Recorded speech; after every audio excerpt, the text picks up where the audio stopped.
시청자 여러분 안녕하십니까? 정치, 경제, 사회, 문화 모두를 망라합니다. 꼭 알아야 할 우리 지역의 시사 이슈를 단 30분 만에 정리해드리겠습니다. 시사 토크 이슈룸 시작하겠습니다. 지금 경기 지역에서 가장 관심이 집중된 소식을 살펴보겠습니다. 지역 밀착 뉴스를 키워드로 만나보는 이슈픽. 오늘은 경기일보의 김보람 기자와 함께하겠습니다. 어서 오십시오. 안녕하세요. 네, 반갑습니다. 자, 오늘의 첫 번째 키워드 살펴보겠습니다. 자, 학교에서 아침밥 먹는 거. 요즘 대학생들 1,000원 주고 아침밥 먹는다는 얘기 있잖아요. 지난번에 전해드렸던 소식인데 이슈픽 키워드 잘못 뽑아오신 거 아니에요? 그럴 리가요. 이번에는 초등학생의 이야기입니다. 초등학생 아침 급식은 지난해 지방선거의 화두이자 공약이었습니다. 맞벌이 가정과 통학거리가 긴 초등학생에게 학교가 아침을 제공하는 정책인데요. 당시 국민의힘 김은혜 경기도지사 후보와 인태희 경기도 교육감의 공약이었는데 반대 의견이었던 김동연 지사가 당선 이후에 공약을 받아들였습니다. 현재 법 개정 등 추진 계획을 내놓은 상태입니다. 그러면 아침밥 못 먹고 오는 아이들 이제 학교에서 아침밥 먹을 수 있게 되는 겁니까? 그렇다면 좋겠지만 경기도와 경기도교육청이 엇박자를 내면서 안타깝게도 정책 실현이 불투명해졌습니다. 네. 도는 정책 추진을 위해 경기도교육청에 법 개정 등 협조를 요청했는데 경기도교육청이 인력과 예산을 이유로 사실상 포기했습니다. 그러면서 경기도가 자체적으로 정책을 추진하라고 밝혔습니다. 네, 그렇군요. 김두관 지사, 임태희 교육감 만나서 그 교육 협치 약속한 걸로 알고 있는데 그렇지 않습니까? 근데 왜 이렇게 됐죠? 맞습니다. 지난해 6월 두 사람이 따로 만나서 협력을 다짐하는 모습도 보였는데요. 그래서 진보와 보수를 초월한 협치라는 평가도 얻었습니다. 최근에 이곳저곳에서 불협화음이 빚어지면서 우려를 사고 있습니다. 일각에서는 그동안 골맞던 앙금이 아침밥 정책에서 터진 것이 아니냐는 목소리까지 나옵니다. 이런 가운데 경기도는 도교육청의 협조가 꼭 필요하다는 입장이어서 앞으로 상황을 좀 지켜봐야 할 것 같습니다. 아이들 밥 먹는 문제로 이러지 않았으면 좋겠습니다. 자, 두 번째 키워드 살펴보겠습니다. 자, AI가 손주가 된다. 영화 같은 얘기인데 실제 있습니까? 네, 현실이 될 이제 이야기인데요. 경기도가 챗GPT 같은 인공지능을 활용해서 노인 말벗 서비스를 시작합니다. AI 상담원이 휴대전화로 전화를 걸어서 자연스럽게 대화를 유도하는데요. 일주일에 한 번씩 거는데 3번 연속 받지 않으면 담당 직원이 직접 전화를 건다고 합니다. 그런데도 통화가 안 되면 이제 복지 서비스 담당자가 직접 집을 찾아가서 상황을 확인합니다. 네, 단순히 말벗만 해준 건 아니네요. 네, 아무리 똑똑한 AI라고 해도 손주처럼 정말 살갑게 이렇게 대화를 할 수 있을까 궁금한데 그렇게 된답니까? 네, 상상하는 것 이상이라고 합니다. 지금 요즘 건강은 어떤지, 그리고 지난주에 병원에 갔다 온 결과는 나왔는지 확인도 하고 산책과 운동을 유도하기도 합니다. 혹시라도 어르신들이 우울하다, 죽고 싶다 같은 이야기를 할 때면 위기 징후를 감지하고 이제 관련 그 경기도 사회서비스원 복지사에게 알림을 보내서 긴급복지 콜센터로 연결시킵니다. 네, 그렇군요. 어르신들의 외로움도 덜어주고 사고도 예방한다. 괜찮은 시스템 같은데 이런 똑똑한 AI 손주 옆에 두고 싶으면 어떻게 하면 됩니까? 네, 주소지 관할의 행정복지센터에서 신청을 하면 되는데요. 경기도에 거주하는 65세 이상 어르신들만 신청이 가능합니다. 혼자 거주하면서 기준 중위소득 100% 이하여야 되고 공공 돌봄 서비스를 받지 않는 분을 우선적으로 지원합니다. 자, 부모님께 무심한 자식과 손주 여러분, AI한테 밀리지 않으려면 분발하셔야 될 것 같습니다. 자, 마지막 키워드 살펴보겠습니다. 지난 시간에 부르면 온다로 해서 똑버스 소개를 했었거든요. 뭐가 옵니까, 이번에는? 네, 이제는 광역버스도 부르면 옵니다. 사전 예약을 해서 탑승 시간과 장소를 원하는 대로 이용할 수 있는 광역 콜버스가 도입이 되는 건데요. 네. 광역 콜버스는 원하는 시간대와 좌석을 예약하기 때문에 대기 시간이 짧고 경유하는 그 정류장 수도 적기 때문에 빠릅니다. 오는 8월부터 수원, 용인, 화성, 시흥, 파주, 광주 6개 시와 서울을 오가게 됩니다. 그 지역에서 운행하는 똑버스가 있다면 이제 이 똑버스가 서울까지 간다 이렇게 보면 되겠네요. 네. 이 광역 콜버스 어떻게 부르면 됩니까? 일단 카카오톡 BRT 애플리케이션을 통해서 사전 예약과 요금 결제를 한 번에 마칠 수 있습니다. 그 앱에 접속해서 메뉴에서 광역 콜버스를 클릭한 뒤에 날짜와 시간, 그리고 장소와 좌석을 차례로 선택하면 됩니다. 요금은 기존대로 2,800원이고 거리마다 추가 요금이 부과된다고 합니다. 자, 이제는 출퇴근 시간에 광역버스 타려고 길게 줄 서서 고생하지 않아도 될 것 같은데 서울에 어디까지 가는지가 또 궁금하거든요. 그 경기 서남권에서는 수원시, 화성시, 시흥시가 사당역까지 운행하고요. 동남권에서는 용인시, 광주시에서 양재역까지, 파주시에서는 DMC역까지 운행할 예정입니다. 네. 시범사업 초기에는 100% 사전 예약으로 운영이 되고 출발 지점 인근에서만 예약이 가능합니다. 이후 시군과 협의해서 정식 사업으로 확대될 예정이라고 합니다. 자, 부르면 오는 똑버스와 광역 콜버스, 경기도가 교통정책의 새로운 시대를 열고 있는 것 같습니다. 지금까지 이슈픽 경기일보의 김보람 기자와 함께했습니다. 고맙습니다. 감사합니다.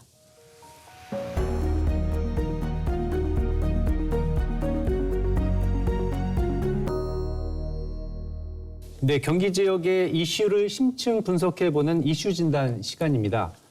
앞서서 똑버스와 광역 콜버스 도입 소식을 전해드렸는데요. 반면에 동네 구석구석을 누비는 마을버스는 위기를 맞고 있습니다. 경영난으로 또 구인난으로 감축 운행을 하면서 시민들이 큰 불편을 겪고 있기도 합니다. 자, 달리면 적자라는 마을버스, 원인과 대책은 무엇인지 오늘 심층적으로 살펴보도록 하겠습니다. 자, 함께 이야기 나눌 전문가 두 분 모셨습니다.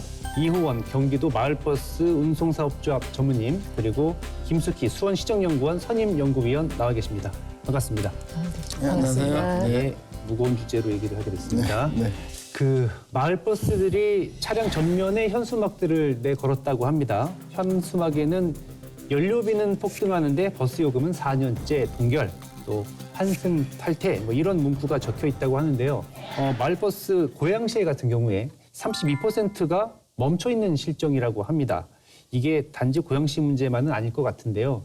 자, 이원 전무님, 네. 지금 경기도 전반적으로 보면 네. 멈춰 있는 마을버스 얼마나 됩니까? 저희 도내 마을버스가 한 2,900대 정도 됩니다. 지금 현재 가장 심각한 게 운전기사난이 너무 심각해가지고요. 예. 약간 30%, 지역마다 편차는 있는데 뭐 심각한 데는 한 35%, 또 양호한 데는 한 20%. 운전기사 구인난이 너무 심각해가지고요. 그 마을버스를 운전 못하는 게 첫 번째 원인이고, 두 번째는 코로나 이후에 이제는 이동하는 그 교통 문화가 좀 변화된 것 같아요. 뭐 여러 가지 자가용 그 이용률이 증가하면서 또 뭐 지하철 이용객도 증가하고 그래서 전반적으로 마을버스 그 이용률도 좀 줄어들고 있습니다. 전체 그 교통에서 마을버스가 그 분담하는 그 운송 비율은 한 25% 되는데 현재 그 마을버스를 운행하지 못해가지고 교통 약자인 자가용이 없는 분들 또는 주부, 학생 이런 분들이 그 이동권에 상당히 그 침해를 받고 있는 현실이 되겠습니다. 자, 마을버스 업체의 어려움은 그 업체만의 문제로 끝나지가 않습니다. 마을버스를 이용하는 그 주민들의 피해로 이어질 수밖에 없는데요. 자, 김숙희 의원님, 그 마을버스가 갖고 있는 그 고유의 기능이 있잖아요. 특징들이 있을 것 같은데 어떤 기능이 있을까요? 네, 마을버스는 대중교통의 모세혈관 역할을 하고 있습니다.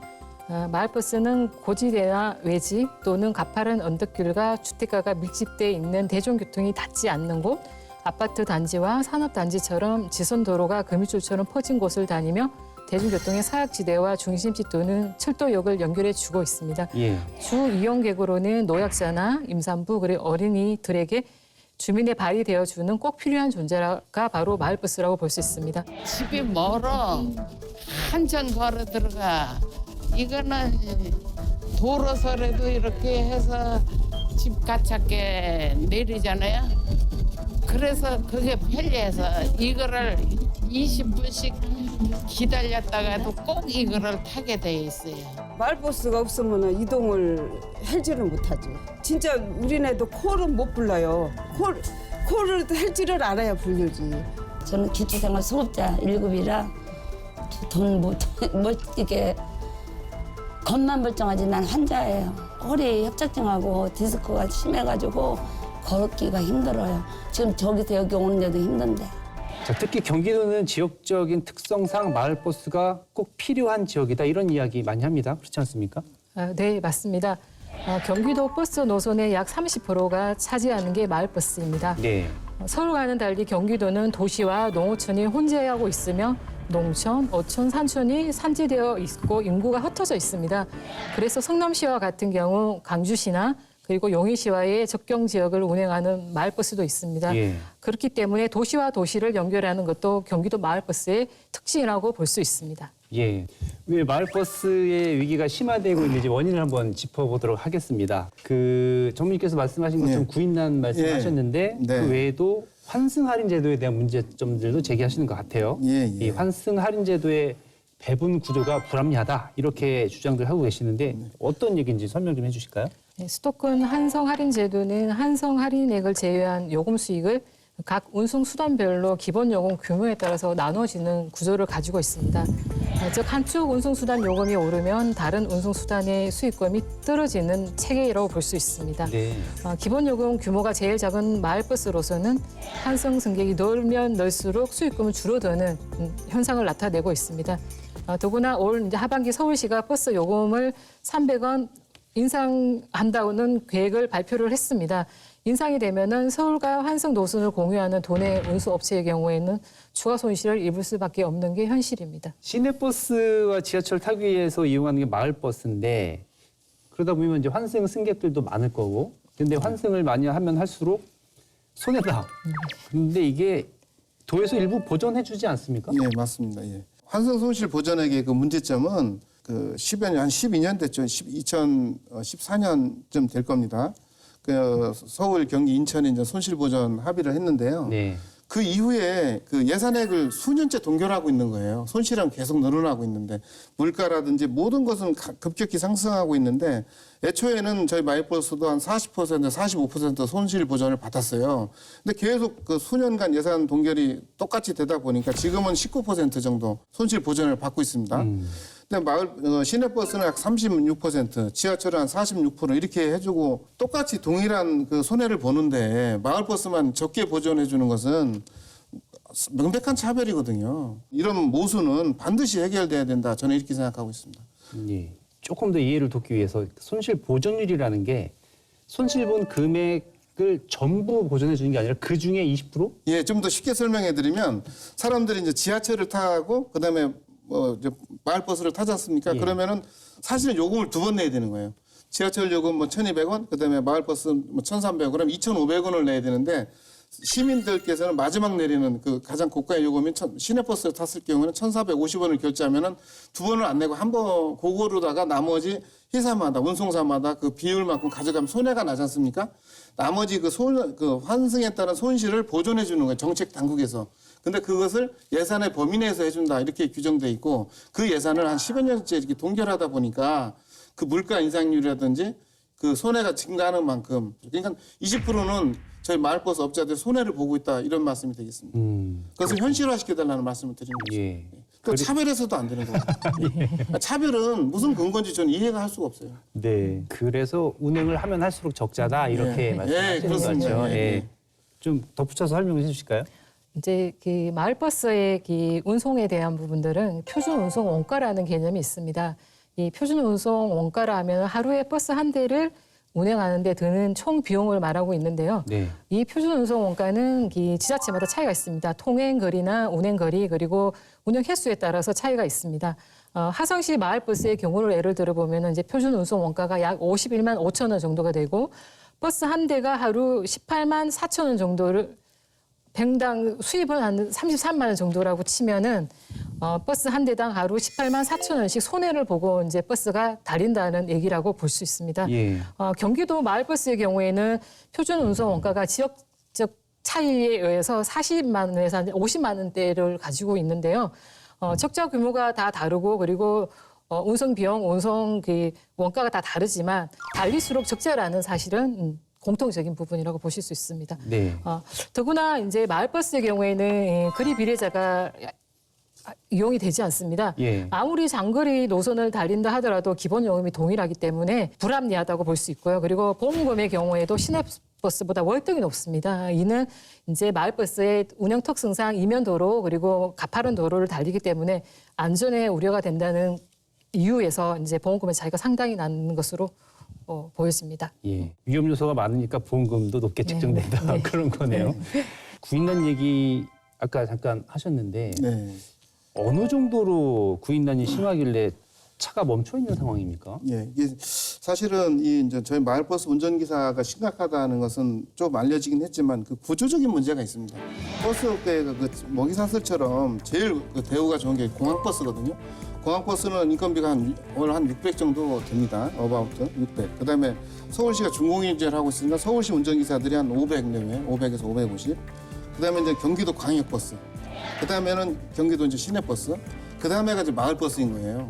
그래서 저희들이 임금이 가장 작고 마을버스는 한 260, 70, 경기도 시내버스는 한 350, 그다음에 경기도 광역버스는 450, 서울시 그 중공인제 버스는 500, 그다음에 공항버스는 600.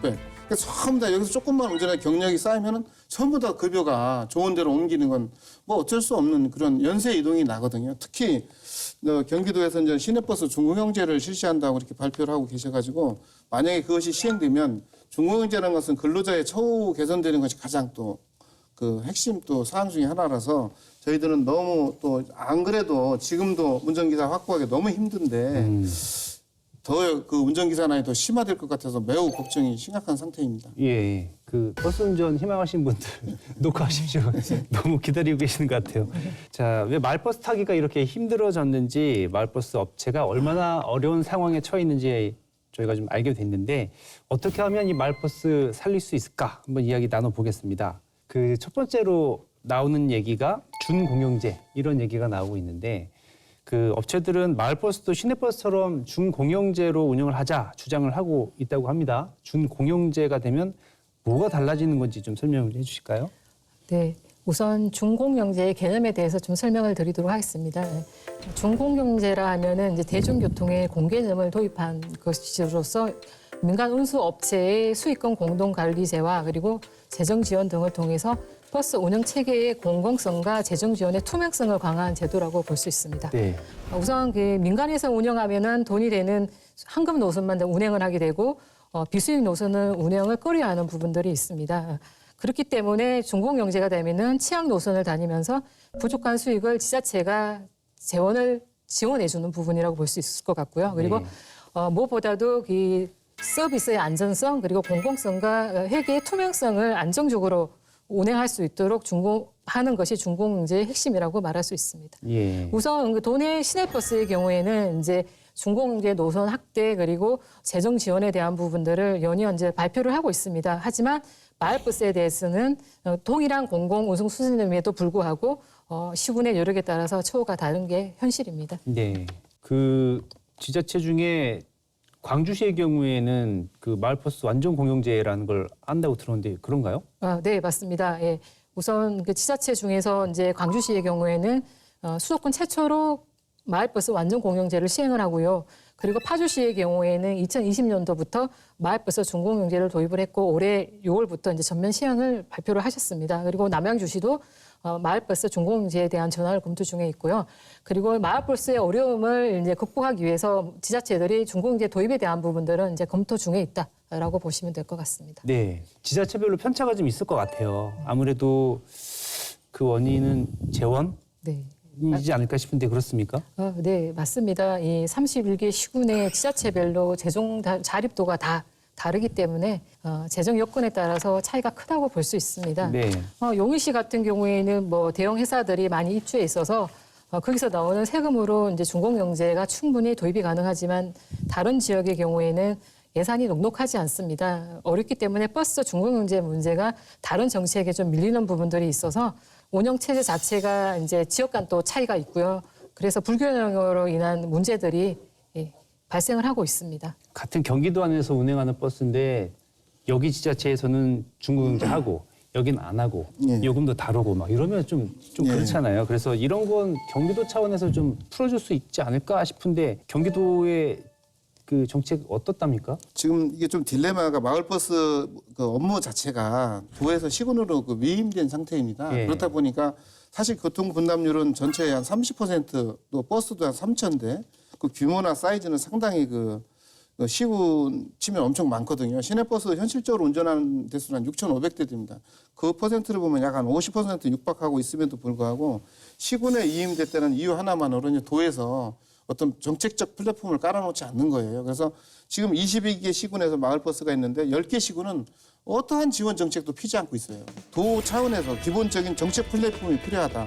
그러니까 마을버스 운행의 가장 기본적인 그 환승할인의 적절한 보상, 그다음에 보험료, 타이어 이런 게 그 운영에 핵심적인 그 비용이 많이 발생하는데 그런 지원에 대한 기본적인 플랫폼을 더 이상 시군에 방치하지 말고 도 차원에서 그 지속 가능한 매뉴얼과 정책 플랫폼을 기본적인 것은 해서 그 교통 약자인 시민들이 기본적인 교통 서비스를 받을 수 있는 그러한 플랫폼을 준비할 때가 저는 됐다고 생각합니다. 예.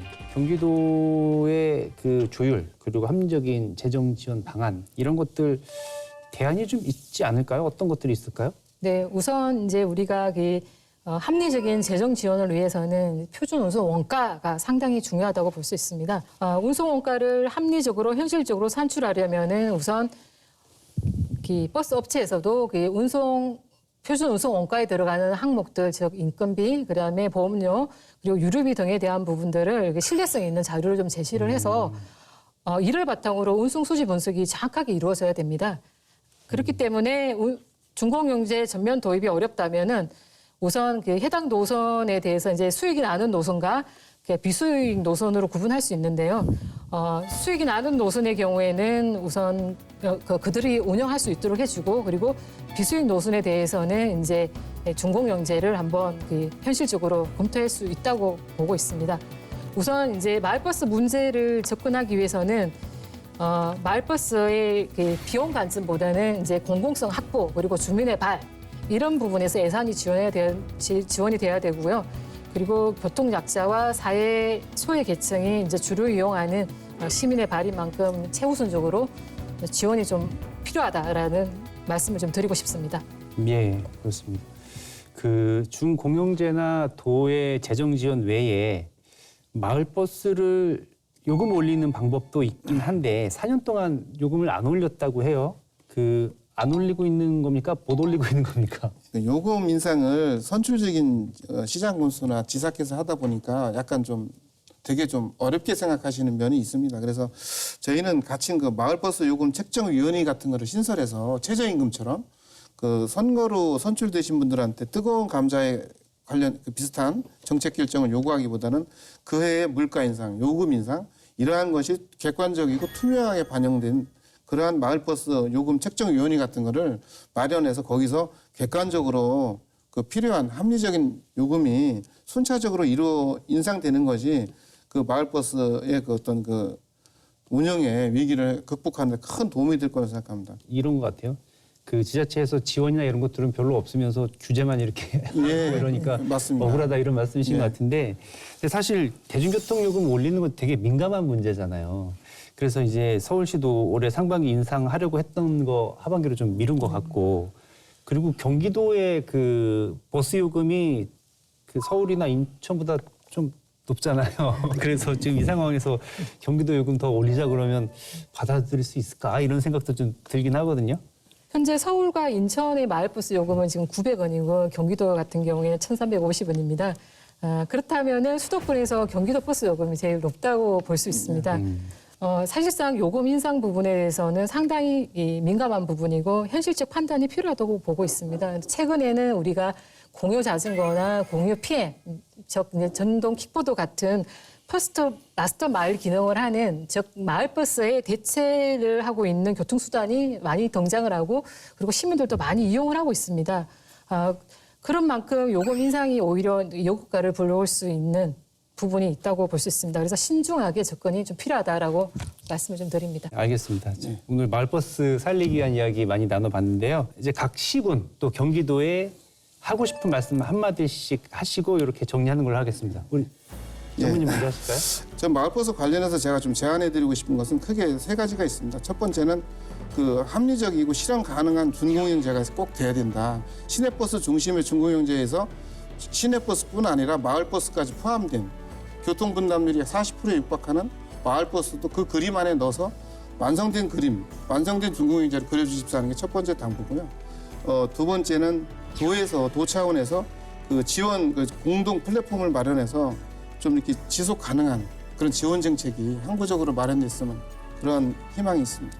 네, 우리 김숙희 의원님 제안해 주시죠. 네, 마을버스의 이 재정 여건을 타개하기 위한 방법은 준공영제나 완전공영제 그리고 또 재정 지원이 답이라는 건 누구나 다 알고 있을 거라고 생각을 합니다. 그럼에도 불구하고 이제 각 지자체마다 안고 있는 재정 여건이 다르기 때문에 이 점이 이제 고려돼야 되는 부분이라고 볼 수 있을 것 같고요. 그리고 무엇보다도 시민의 발이 마을버스가 멈춰서는 안 된다는 건 모두 다 인식을 하는 부분이라고 저는 생각을 하고 있습니다. 마을버스 지원을 교통권을 보장하고 골목 경제를 살리는 정책이라는 점을 알고 있어야 되고 그렇기 때문에 마을버스가 계속 달릴 수 있도록 하는 사회적 합의를 이끌어낼 수 있도록 노력하는 것이 상당히 필요하다고 생각을 합니다. 네, 시내버스가 닿지 않는 곳을 운행하는 마을버스, 경제적인 사정 그리고 또는 나이가 많으시거나 자가용을 이용할 수 없는 시민들이 마을버스를 타게 됩니다. 마을버스가 멈추지 않도록 도와 지자체 그리고 주민 모두 함께 해법을 찾아야 할 것 같습니다. 시사토크 이슈룸 오늘은 여기까지입니다. 시청해주신 여러분 고맙습니다.